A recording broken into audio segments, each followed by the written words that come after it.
campfire. Yeah. All right. Well, welcome everybody to Authors Reading Virtually for November of 2022. My name is Marty Ackitts, and I'm the Adult Programming Coordinator for Peter White Public Library. And I'm really excited to be able to have B.G. Bradley back here tonight for Authors Reading Virtually. I just want to make you aware of a few things that are upcoming in November, towards the end of end of November. Here at Peter White Public Library. Tomorrow night we have Michael Niger from the Sierra Club, who is going to be doing a presentation in the community room on wilderness survival cell phone use. And if you have never been to one of Michael Niger's presentations, I mean, this guy has hiked from like Canada up to the Arctic Ocean and back, and he's an amazing individual, and listening to him talk is pretty amazing. And then on this coming Friday, we have our Global Cinema Matinee, which is Friday the 18th at 12 noon in the community room, and we're going to be doing Federico Fellini's Armicord. And then next week, just in time for Thanksgiving, we have Troy Graham doing a Troy Graham Gives Thanks concert. That's Monday, November 21st in the Peter White Public Library Community Room at 7 p.m. again. And of course, Troy Graham was the Marquette Art Awards 2022 Performing Artist of the Year. And speaking of that, we also have another Marquette Art Award winner 2022 with us tonight, and that is the Writer of the Year, my friend B.G. Bradley. And what can I tell you about B.G. Bradley that you don't already know? B.G. has published a series of really popular Hunter Lake novels and novellas. And he's going to be reading tonight from I believe it's the last of the series that's going to be coming out in December. And I'm really excited about it and a little nervous about it because I understand that one of my favorite characters is going to be dying in it. So we'll see. But other things, I mean, BG has done, he's a Renaissance man. I mean, he's done so much. He's been a newspaper reporter. He was a high school English teacher for 30 years, drama instructor. He's been an actor. He's been a producer, director, and he does just about everything. And just this afternoon or this morning, he sent me an email which contained all of his plans for what he's going to be doing in the next year creatively. And if you saw this, I was going to like print it out and read it to everybody, but I thought, you know, it's so intimidating. But if he gets half of what he gets done in that list, if he does half of it, he'll probably put most writers to shame as to how much he's going to be getting accomplished in the coming year. But that's just who BG is. And he's been a great friend of mine for close to 30 years, which is hard to imagine. We've known each other that long. But BG knows me better than practically almost anybody in the world knows me. So please welcome to Peter White Public Library, my friend and novelist, writer, Renaissance man, B.G. Bradley. Well, thanks, Marty. As usual, the introduction is ridiculously generous, but okay. And by the way, the list that I sent to Marty it was supposed to be totally on the QT, but as usual, you know, Marty's bringing it out for you. And in fairness, also, it was over the next 10 years, not over the next year. Although I probably will be working on all those things over the next year, but certainly not going to finish them all. But anyway, so even in 10 years, it's a pretty amazing list. So anyway, I'm going to be reading tonight from Seasons of Hunter, which is now in the hands of my publisher, Matt Dreyer, and we're working on final proofs right now. It will be out in December.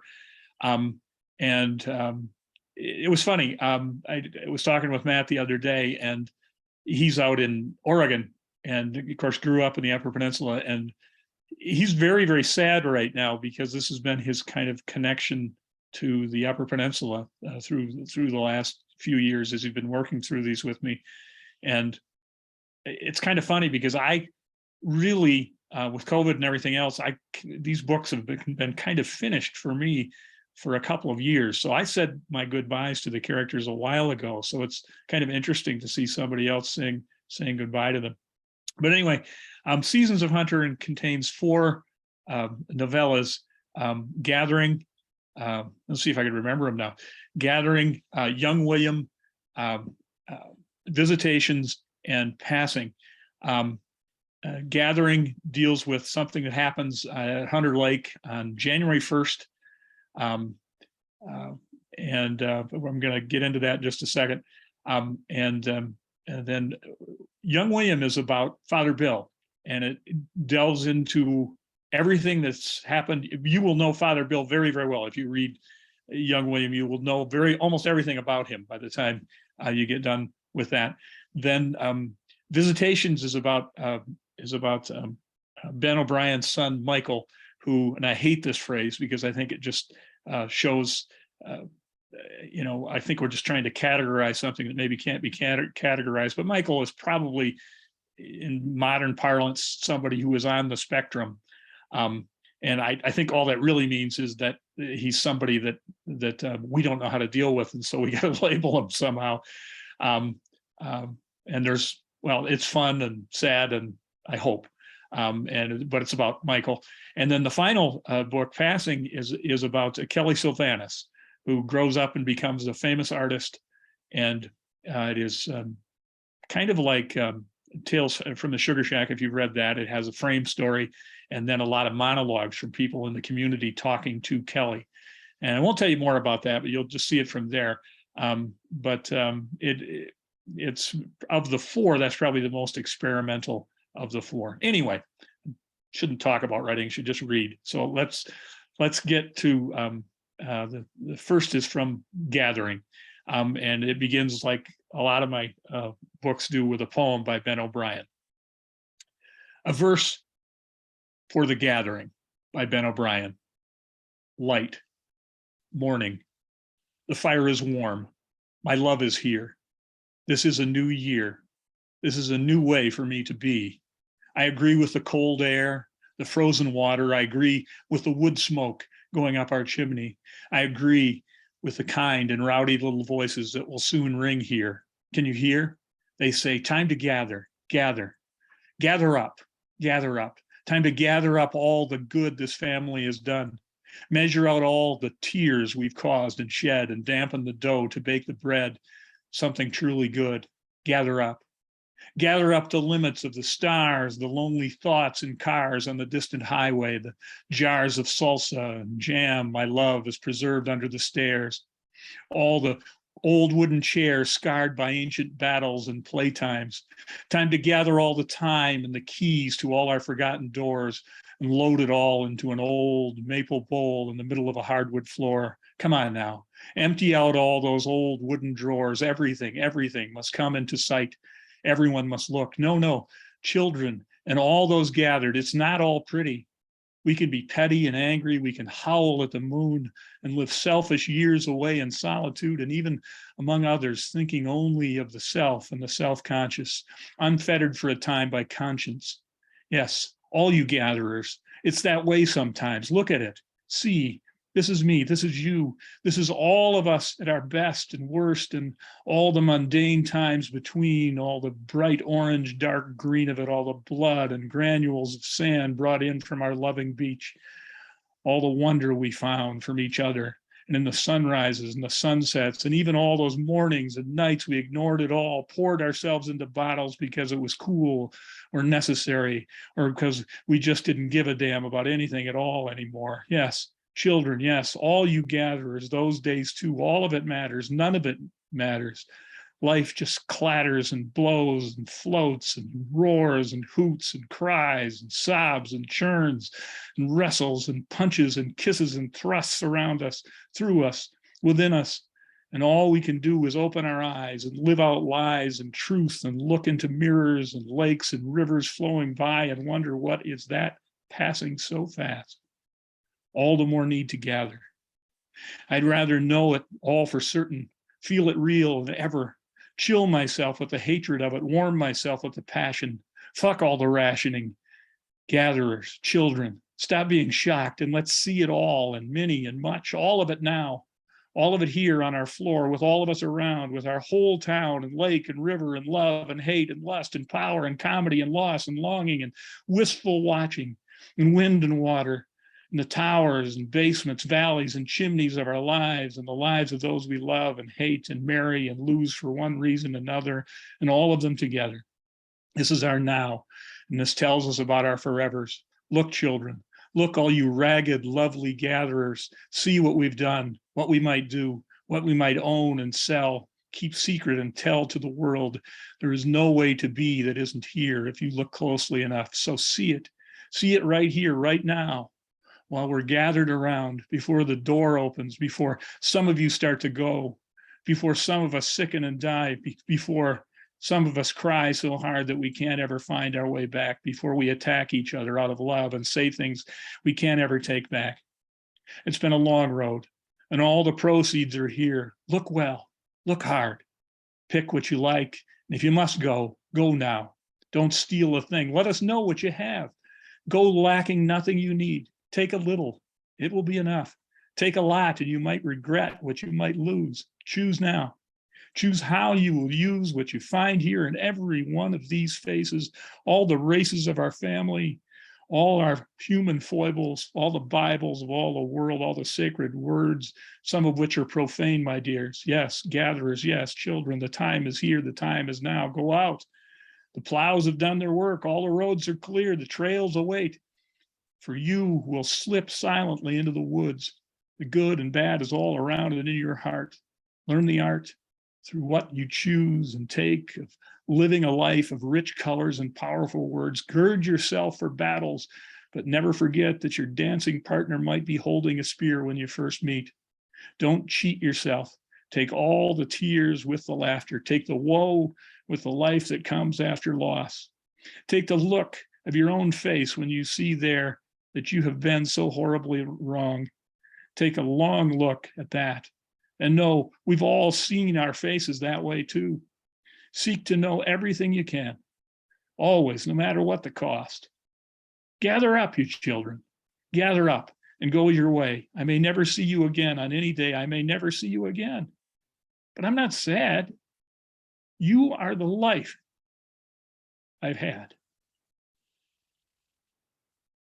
You are the good and the bad and the love of living and giving and being among the sights and smells and sounds and visions which have made me half mad with joy and anger, half lost in rage and simple sorrow. This is my love going out with you for all your tomorrows, half beyond myself and always on that road. Oh, gather up. And then we begin with chapter 1, and it's simply titled Val, and this is Val, Ben's wife, speaking. Everybody's going to be there. And now it's just Ben and me here. I don't know what he's writing. I never know. I'm always several days, sometimes even months behind his thinking. He hates it when I look over his shoulder. He smiles at me and says, "It's not ready yet, sweetie. You'll see it all when it is." And I always do. But I always wonder, what was there before he fixed it? What was the potter's clay he started with? He'll never show me that. I don't think he ever shows anybody that. That part he keeps to himself. I wonder if Grace ever saw it. From what he says, I doubt she ever looked. She was that way. She was good and private. I get that. I wish I was more like that sometimes. But I am curious. I know Ben is glad I'm curious, because if I weren't, I wouldn't be here with him.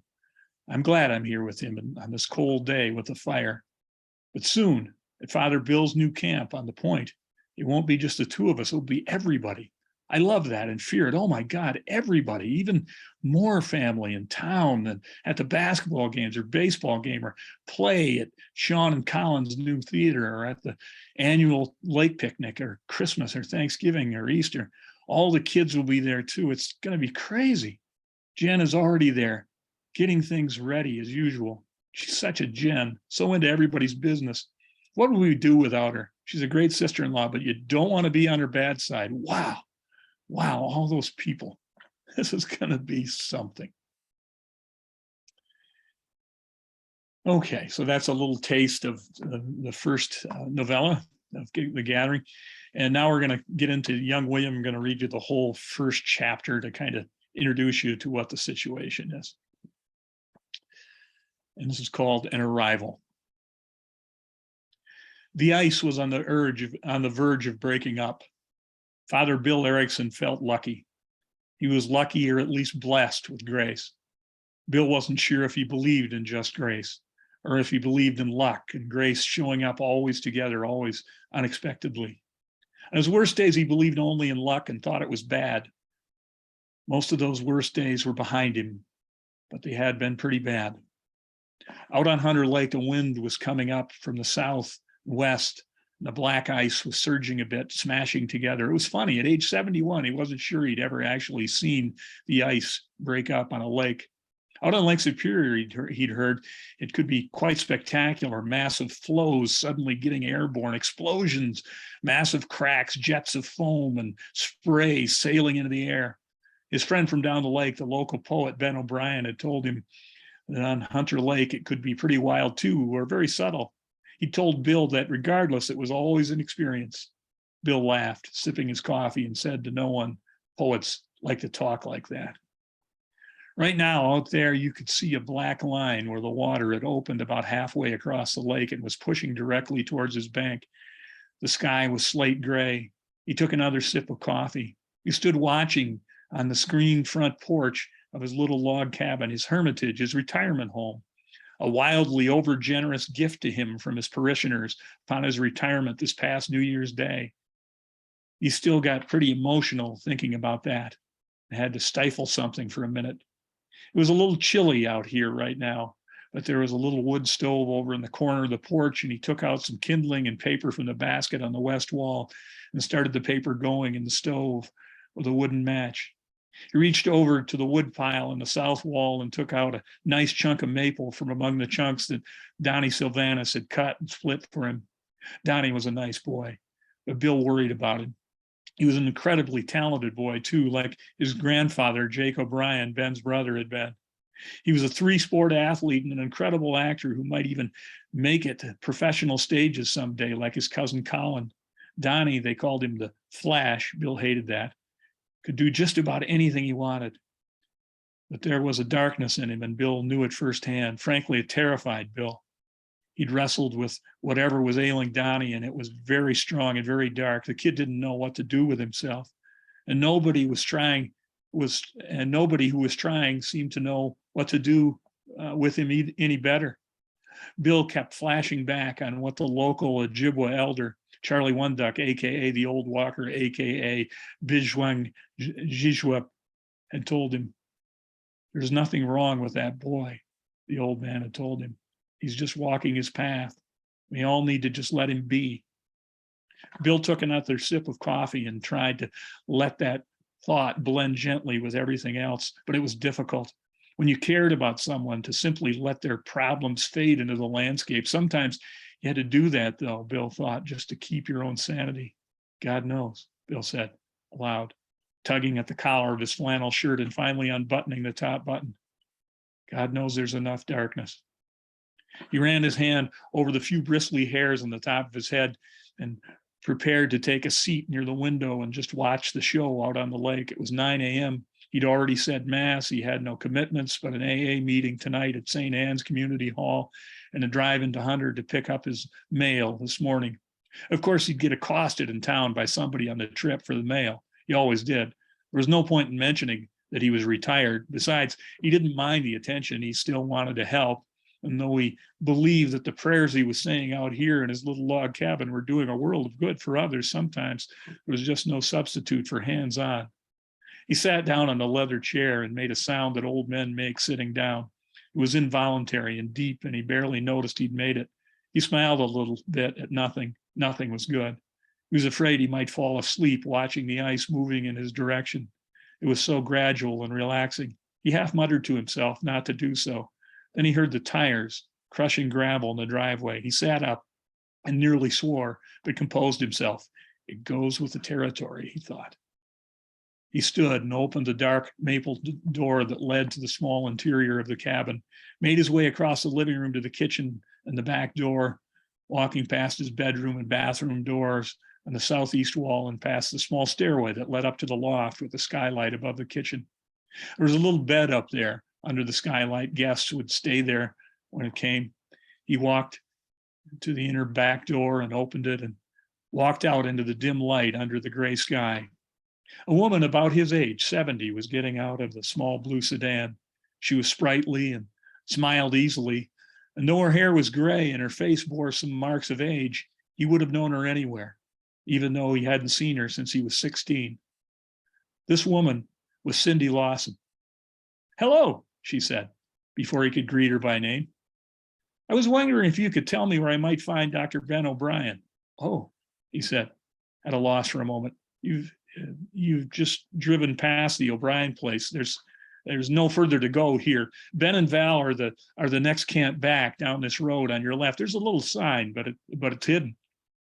"I'll say," she said, slicing away the years with that smile. "Well, I'll head back and look more closely. Thank you." She started to walk back to her car, then turned and said, "I'm so rude." She walked back towards him, extending her slender hand. "I'm Cindy Lawson Carroll." He took it and tried to catch his breath. "Bill Erickson, Father Bill Erickson." "Oh, nice to meet you, Father." There was not a trace of recognition in her eyes. "I'm going to be your neighbor." "Oh," Bill said, still reeling. "Then you must have bought one of the old lodge cabins." "I did," she smiled back. "Guess there are no secrets." "This is a small place," he said, managing his typical ingratiating smile. She turned, still smiling. "Yes, well, be seeing you, Father." "Oh, God," he thought, watching her pull away.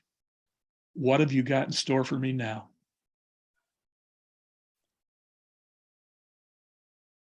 Okay, and then we're going to jump on to Visitations, which again, as I told you, is the story of Michael O'Brien. And this is well, a little vignette between Michael and his sister Kate, and it's simply called Kate. "Dad's right, Michael. You are the boy who fell to earth." Kate O'Brien Loonsfoot was fixing her brother breakfast at 6 a.m. on a Saturday morning. He had interrupted her piece, as he had a way of doing, as she sat in her study grading the last of her EN 111 college essays. The night before, she'd graded 23 of the papers, 2 of which had been plagiarized. She got a pain deep inside her head at the thought that a student would plagiarize an essay whose subject was integrity. The fact that they would plagiarize was bad enough, but the thing that really made her head hurt was that the 2 kids who had done so wouldn't, she believed, see the wonderful, terrible irony of plagiarizing a paper on integrity. So she had refrained from making marginal comments to that effect, writing only "see me" on their papers. She'd all but finished the last of those papers and was preparing to get down to some reading for pleasure from a choice of a few novels she'd picked up at the college bookstore in Hunter in February and was only now getting a chance to read. She'd no sooner looked at the covers of the 5 books she'd bought than Michael had shown up without knocking in the kitchen, saying loudly, "Hey, what's for breakfast?" She'd have known she had shown up. She sighed at first, but then resigned herself and left her peaceful study for what would soon be a kitchen filled with Michael's oracular utterings. She had so looked forward to this opportunity of reading for pleasure and known full well that by 7 or so her children, B-Mark and Mickey, would be up and peace would no longer reign in this lake house, which was too big and fancy to call a camp. Both the children and the lake house had originally been her Uncle Jake's. She and her husband Dave had inherited the kids and the house when Jake died. At first, it had seemed strange to be mother to her cousins, but now, since the adoption, she just felt like a mom. And when she wondered, will I ever get to those books? Well, Michael was here now. There was nothing she could do about it, and there was no way to turn him away. He wouldn't likely be hurt if she told him to leave, but it'd be too hard to make him understand why he should. Besides, maybe this was perfectly reasonable to show up in somebody's house at 6 a.m. unannounced and ask what was for breakfast. As illogical, unreasonable, and downright rude as that seemed, talking to Michael for more than 5 minutes could make such things seem perfectly normal. That would be especially so now, when there was no one else in the room to share your incredulity.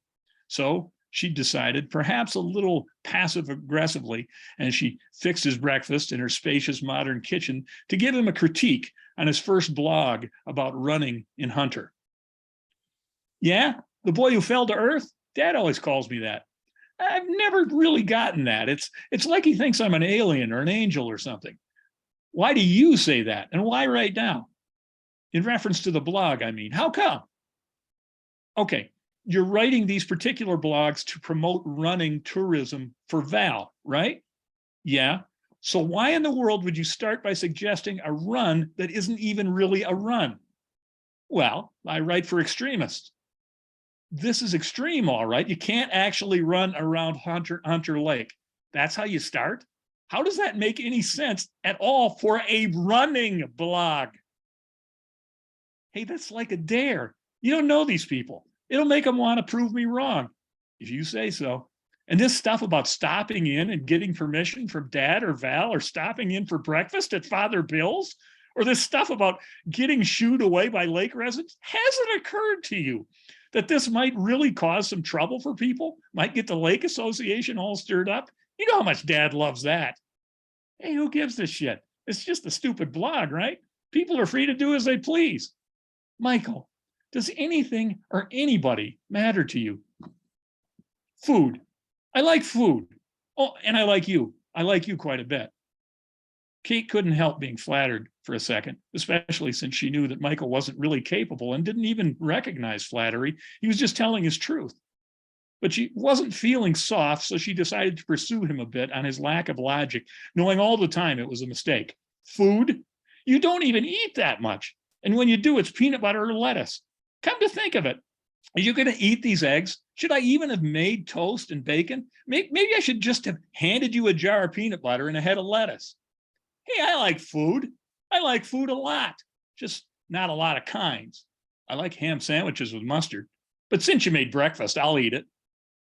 Kate thought of pointing out that he had scared her to death by walking into the lake house without knocking and yelling out as her husband and children slept upstairs on their day off, "Hey, what's for breakfast?" But she knew that he'd just say something like, "Oh, that was just an expression, just my way of being polite." In response, which would make no sense, and a strange kind of non-argument with only her arguing would ensue, and she hadn't the energy for any of that, so she simply said, "You're incurably weird." "So they say," Michael said, with a completely serious expression, which only made the point more true. She hadn't the energy to comment on that either. Eventually, she said, and immediately regretted saying, "So, are you seeing anybody?" Which was a fairly normal thing for a sister to say to most single men nearing 30, would only bring about more weirdness from Michael, which it instantly did. "I see lots of people. Whom did you have in mind?" "Skip it." "Father Jimmy thinks he's in love with me." She paused for a moment and looked at him over the kitchen counter. She was truly incapable of speech for a second and would have been afraid to speak anyway. Sensing an extended silence, Michael filled in the space with the only thing that was in his head. "I told him I wasn't gay, and he acted like he didn't know what I was talking about." In the end, after several more moments of hesitation, Kate just couldn't help asking, "How did this come up? Did he tell you he was in love? Did he tell you he was in love with you?" "No, not exactly. But I mean, when somebody buys you gifts and calls you all the time and even takes you to the seminary in Detroit for a visit, what are you supposed to think?" "Well, I don't know. Maybe that he thinks you might be a good priest, or that he wants you to start going to mass. Maybe. But why does he stare at me for long periods of time and sigh?" "Michael, I stare at you for long periods of time and sigh, and I've known you all my life." "Yeah, but you're not gay. Besides, you're my sister." What?" "You're my sister. I got that part, but how does the part about not being gay apply? Hey, you're the one that said you stare at me inside. Michael, hey, watch out, you're burning the bacon. Kate muttered under her breath. What's that? I said, if I were gay, would the bacon be burning? Well, that just doesn't make any sense. You would know. What's that supposed to mean? Nothing. No, I'm curious. What is that supposed to mean? Michael, you are the master of the non sequitur. So if you follow this illogic, and that should be right up your alley, you would know nonsense when you heard it. Oh, yeah, I get that. I know. That's the problem. Anyway, Father Jimmy's got a problem because I'm not gay. And even if I were, I don't do relationships. Besides, he's not my gay type. Kate had thought, after Michael's previous oracular revelation about Father James, that she was past amazement for the morning. She was wrong. At last she said, would it be stupid for me to point out that gay or straight, your gay type or no, Father James is a priest and has taken a vow of celibacy. So, never mind. Kate looked down at the burning bacon. Michael's curiosity was piqued now, and he was not to be put off. He moved around the counter so that he could look directly into his sister's eyes at close range. Do priests really keep those? Father lost her temper. Kate lost her temper for a second, almost spoke, then got a hold on herself, thought it over, decided her anger was entirely justified. She slammed Michael's scrambled eggs, toast, and bacon on the counter in front of him. He looked at her with simple receptiveness, and she said quietly, fury spilling out from every pore, how the hell would I know? I'm not only not gay, I'm not a man, and I'm not a priest. She stormed around the counter, past Michael, and back down the north hall towards her study as her husband David stumbled into the dining room from the front hall to the east, wiping the sleep out of his eyes. Morning, hon, he said to Kate. She grumbled a good morning as she disappeared behind a slammed study door. Oh, hey, Michael. What's going on with Kate? Don't know. Must have been a tough week at school or something.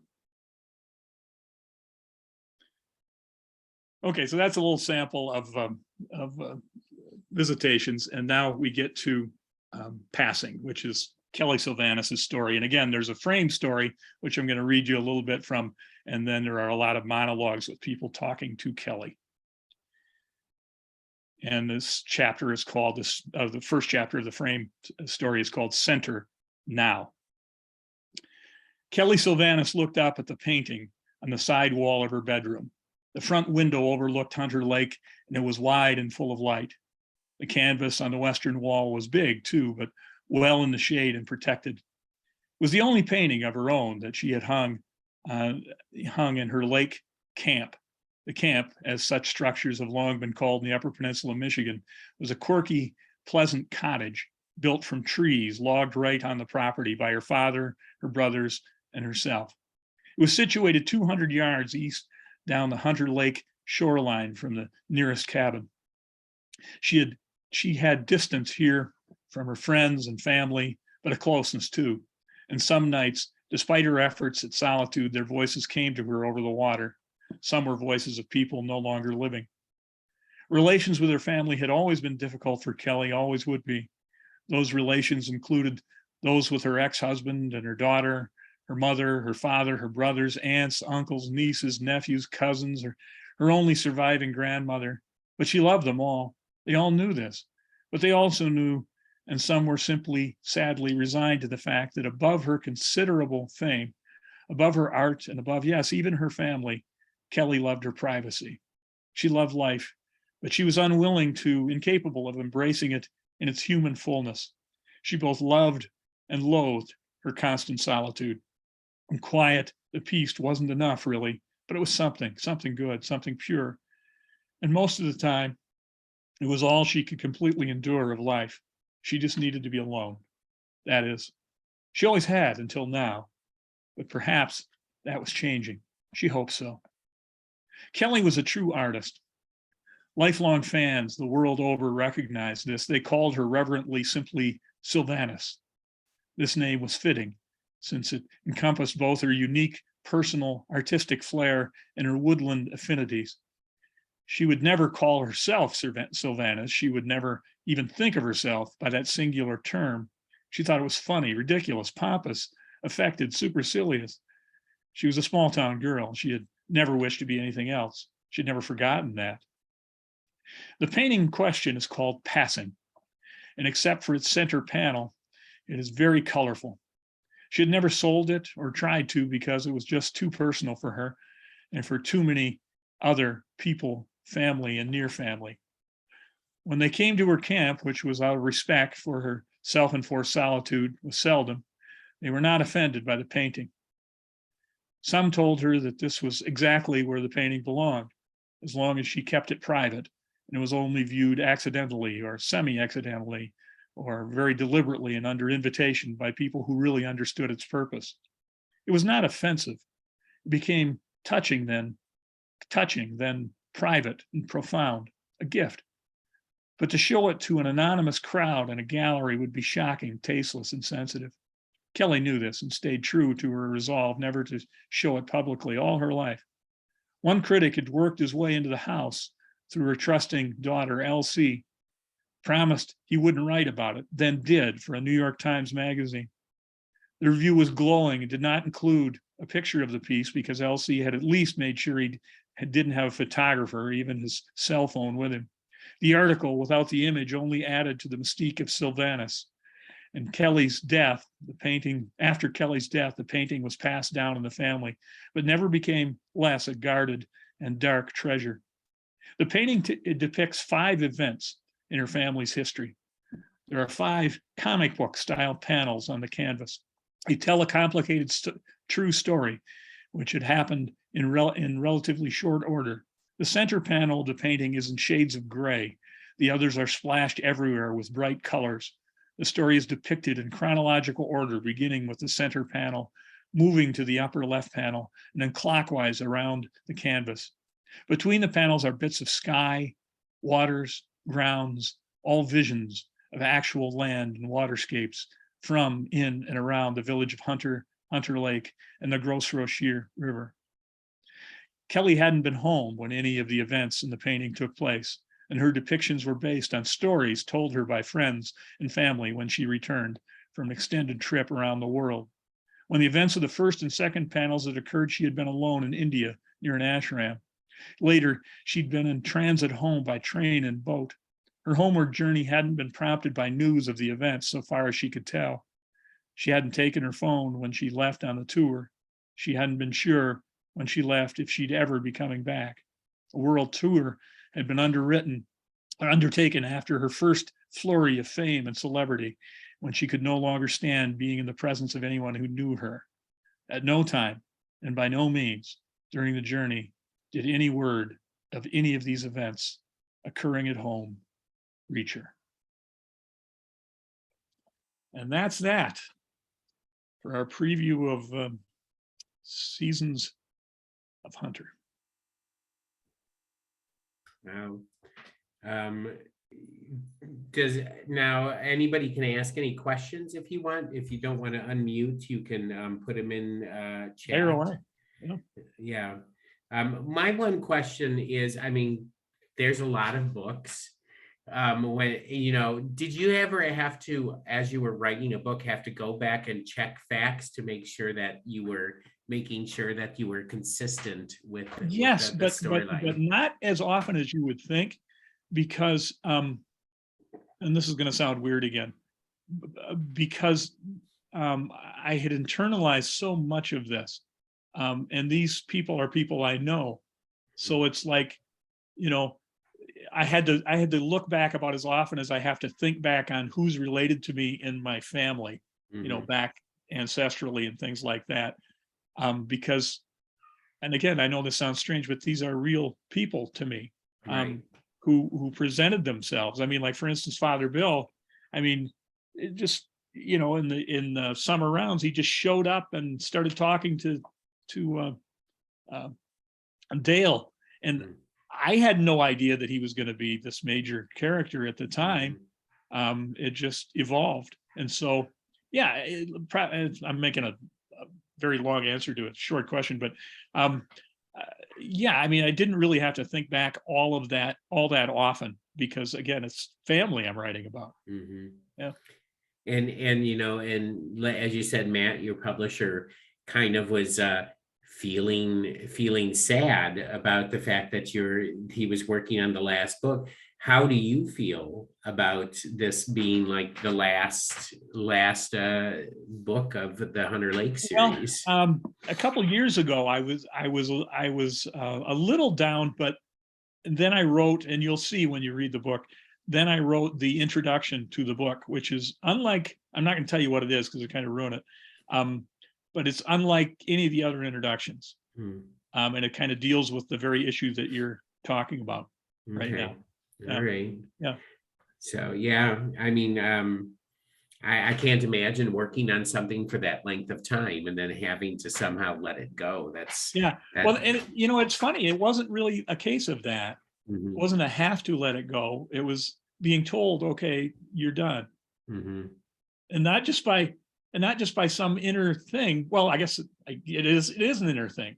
But I mean, the characters were like, okay, because I tried after I got done with these to start up 5 or 6 different stories that were going to be based in the world of Hunter, and I realized that all I was doing was just going over the same territory again. And I was, mm, you know, I'd already covered it all. I mhm, mean, um, and well, and again, without ruining things, the kind of the epilogue of the last book kind of deals with that idea that you know you can go back and reread the book over and reread the book so as much as you want, but to go mhm, on would just be to continue to tell the same story over and over and over. You already yeah, know the story, you mhm. know. Yeah. Oh, um, does anybody have any questions or comments for Beej? Um, Teresa, thanks. I know you came a little late, but you pretty much heard most of the readings. So, and thank you for coming. Um, do you want to I mean, you sent me sort of a preview of what your plans are for the future.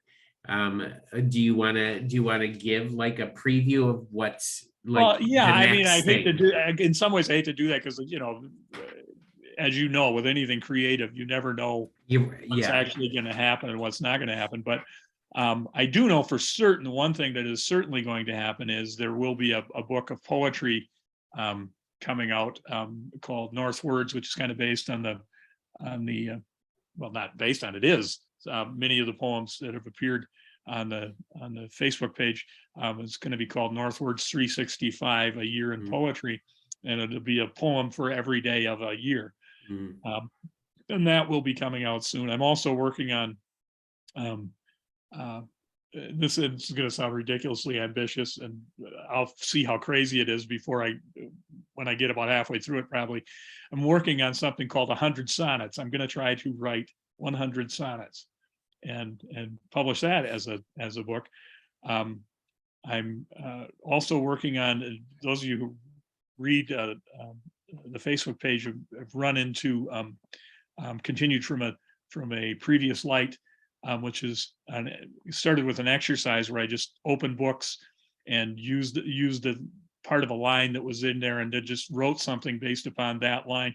And I've written a bunch of those kind of metafiction, short little pieces that seem to have some kind of coherence, but they're like from the middle of a mm, story somewhere.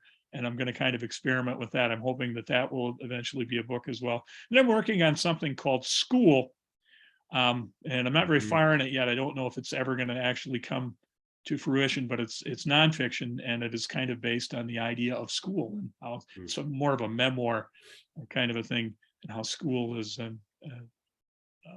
you know been in my life and how school works and how there are all different kinds of schools and mm, things like that. And then of course we've got Marty and I have with Ronnie and Steve, we've got more Northwards and music coming up. Um, and we're also hoping to launch a series of plays, which I think I'm going to be one annually called Merely Players, which are little plays that have 1 or 2 characters in them, and those will be presented at Peter White. And there's other things as well, but that's a lot of it in a nutshell. So basically, BG's just mapped out the next 10 years of his life for you. More or less, yeah. Well, who knows? And none of it might happen, or all of it might happen. It's hard to know. Yeah. I mean, but for sure, I know that you've been working on and talking about the poetry book, which I'm really looking forward to a great deal. And of course, BG is going to be at Peter White Public Library as part of Northwards in Music next month, December 13th, Tuesday, December 13th. I'm doing a Christmas Northwards in Music, which will also include a dramatization of O. Henry's The Gift of the Magi, which another writer is working on. Marty sent me some of the work on it so far, and it really seems terrific. A great adaptation. So yeah, so lots of really great stuff coming up, and of course, hopefully Northwards in Music will be visiting Peter White's like at least quarterly for one show. It's always a lot of fun. Yeah, that's next month, December 13th, which is a Tuesday, I believe, Tuesday, December 13th at 7 p.m. in the community room. It's going to be a lot of fun. And also next month, of course, the book that BG just read from is going to be released. Do you have an actual release date yet, or it's just we don't? It's again, like I said, it's in Matt's hands right now, and he agonizes. He's working over the cover and content, and yeah, he's a perfectionist, and I appreciate him for that. But he does just marvelous work, and the covers. I mean, he comes up with. Wait till you see the cover for this one. I mean, it's so apt especially after you read some of the stories, for what it's about. And he actually took the picture. This is such a great story. He had his dad go out and walk over property across from his home over by Ishraming. And he took a picture of his dad walking through the woods.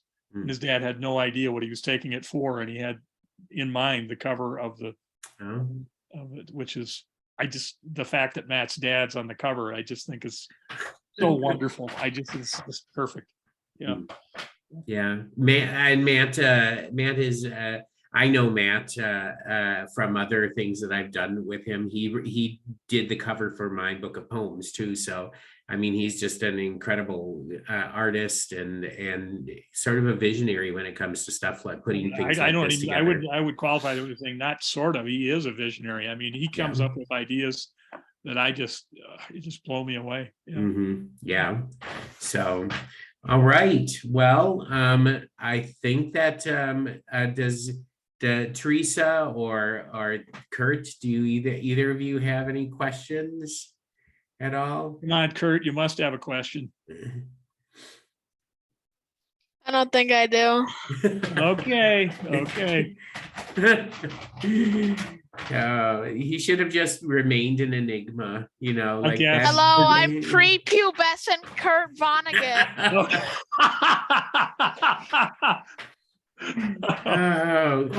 Rhodey, go get me a Hershey bar. Anyway, well, thank you both for coming in. For anybody who's watching this video after the fact, thank you for coming to Peter White Public Library and looking for this. And for anybody that is here tonight and wants to watch the video again, it should be uploaded by tomorrow morning. And it should be available to watch. And come back next month if you want to see Beej and some of his friends in person on December 13th as well. We'll have a really good time. Come and see the 2-time poet laureate of the UP performing in poetry. Prepubescent Kurt Vonnegut suggests you go there. Okay. So yeah, thank you, Marty, so much. Appreciate it. Thank you, Beej, and everybody have a wonderful night. And have a wonderful holiday next week as well. So Happy Thanksgiving. happy Thanksgiving to all of you, and we'll see you later. Thank you.